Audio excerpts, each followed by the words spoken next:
హనుమద్ వ్రతం ఎప్పుడు వస్తుంది అంటే మార్గశీర్ష మాసంలో శుక్లపక్షంలో వచ్చేటటువంటి త్రయోదశి నాడు హనుమద్ వ్రతం చేస్తారు. హనుమద్ వ్రతం ఎందుకు చేస్తారు? సత్యనారాయణ స్వామి వారి వ్రతం చేసినట్టు హనుమద్ వ్రతమునకు కూడా కల్పం ఏదైనా ఉందా? కల్పము అంటారు. బాగా జ్ఞాపకం పెట్టుకోండి మీరు ఆ మాట. మీరు ఎప్పుడైనా ఒక కల్పము ఉన్నదనుకోండి, కల్పము ఉంటే అది వైదికము అని గుర్తు.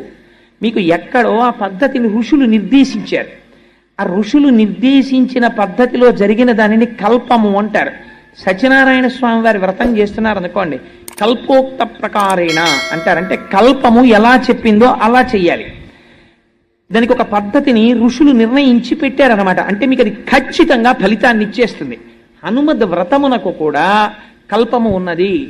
ఆ కల్పము ప్రకారము చెయ్యాలి.